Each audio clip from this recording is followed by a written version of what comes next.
Hi, I'm Tim Staley. This is called Ode to the Walmart Bag. This white-winged dove was just minding her own wing beats, flying right along, when all of a sudden her head got bit clean off by this Mesilla Valley turkey vulture. I jumped when she landed at my feet, headless and hardly bleeding. You'll remember, of course, it was also a dove that landed at John's feet as he was baptizing Jesus. I wonder what he used for a Walmart bag. Lucky for me, I already had one on hand due to an unrelated dog turd situation I'll address later. When I picked her up, I felt her warm body through the plastic. That's one thing I really love about Walmart bags. They can always tell you exactly how alive or dead a dove is. Sometimes a memory can blow into your life like a Walmart bag blows into a mulberry tree. When I was a boy in Montgomery, mourning doves kept getting their heads snapped off by this snapping turtle that dwelled in my dad's koi pond. He waited patiently like the Buddha for their beaks to break the surface. I'd pick them up with a Walmart bag on my hand and escort them like a southern gentleman to the green dumpster, so happy not to be barehanded.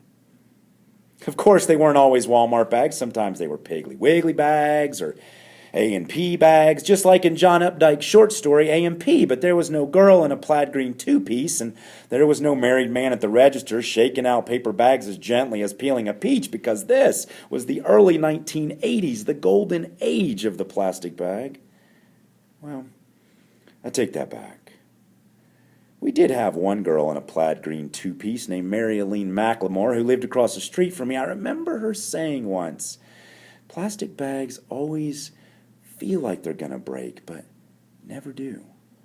Thus began my love affair. Of course, it really began with Sten Thulin, the Swedish engineer with a deviated septum who invented the modern plastic bag in 1962, but this poem isn't about dinosaur meat turning crude or his nostrils and how much air flowed through or the frivolous abuse of a single use. No.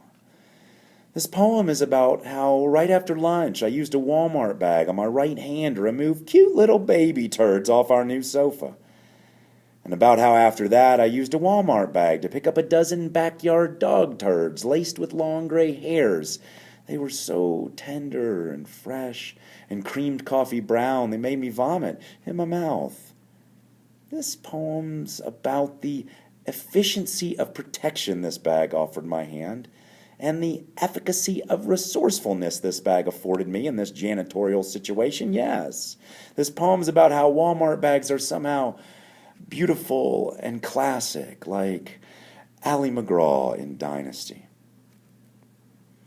I was at a national grocers convention once where a young man stood up in the front row and asked about the environmental ramifications of the plastic bag. It took nearly 500 years for the laughter to die down.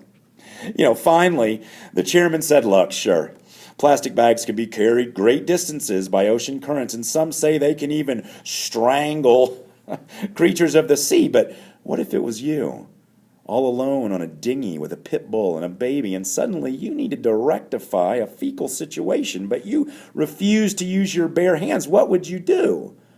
No, really, what would you do? Thankfully, these days, you can just reach overboard and grab a Walmart bag from the great Pacific garbage patch. So, next time you see a Walmart bag, sun-baked and wind-torn on a barbed wire or snagged on a saguaro, know at one time it was a lonely gray parachute, innocent, unemployed, and free. Out the faintest idea of a ballast, a container riding the jet stream like a blind bald eagle, a vessel with no idea that one day it would rise again, destined for dog turds, baby turds, and sometimes headless birds.